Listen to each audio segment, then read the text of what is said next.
তো আজ আমি সিঙ্গাড়া বানাচ্ছি, বা সমোসাও বলে। তো কেমন করে বানাচ্ছি আজ তোমাদের কাছে শেয়ার করব। বন্ধুরা, কেমন লাগবে কমেন্ট করে জানাবে, কেমন আমি বানাতে পারি কি না। এই যে আমি সমোসার আলুটা রেডি করে নিয়েছি, এটাতে ভেজে সব কিছু দিয়ে রেডি করে নিয়েছি। মশলা দিয়ে আদা কাঁচা লঙ্কা বাটা দিয়েছি, বাদাম ভাজা দিয়েছি, ধনে পাতা টমেটো এসব দিয়ে ভেজে মশলাটা রেডি করে রেখেছি আলুটা। আর ময়দাটা এই যে মাখবো, এতে নুন আর তেল দেওয়া আছে, সাদা তেল। এটা মেখে নেবো এখনই। এরপর লইটার রুটির মতো বেলে নেব।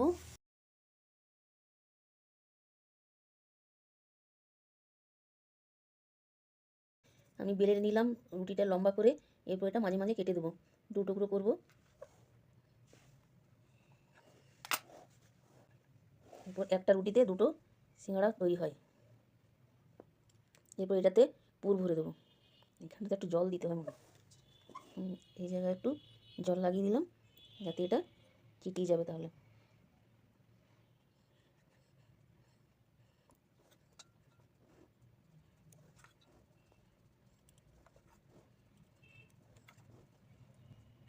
এইভাবে পুরোটা ভরে দিলাম। এরপর এটাকে বন্ধ করে দেবো।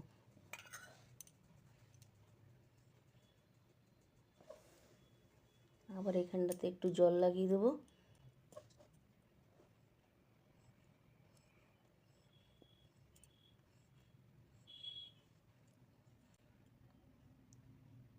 কেমন হলো বন্ধুরা? সিঙ্গাড়ার মতো লাগছে, সমোসার মতো।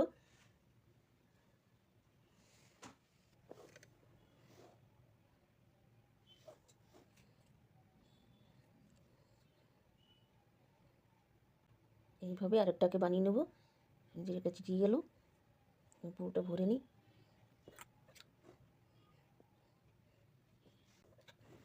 এভাবেই একটু একটু করে চামচে করে ঠেলে ঠেলে পুরোটাকে ভরে নিতে হবে আলুর মশলাটাকে।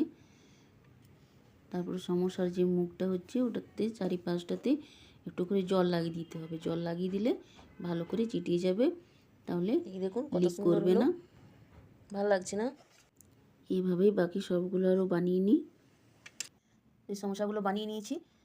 আমরা তিনজন আছি, সেই জন্য দুটো দুটো করে 6টা বানালাম। এরপর সমোসাগুলো ছেঁকে নেব।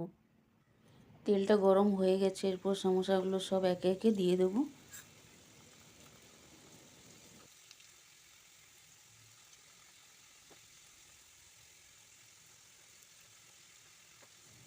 চামচে করে গরম তেলটাকে ওপর ওপর একটু করে দিয়ে দিলে ভালো হয়, ওপরটাও ভাজাবে।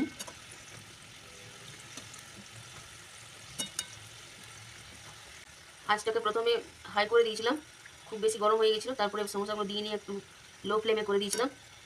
এরপর আবার একটু আঁচটা বাড়িয়ে দেবো।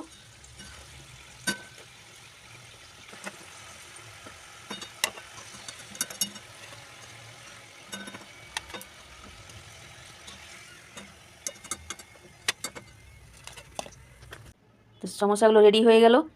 কেমন হয়েছে কেমন হয়েছে সবাই বলবে কমেন্ট করে।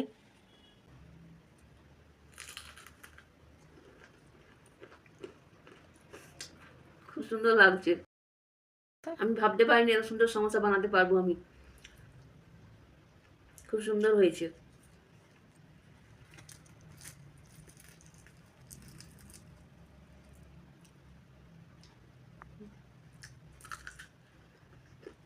গরম আছে, গরম গরম খেতে পারবো না, মুখ পুড়ে যাবে।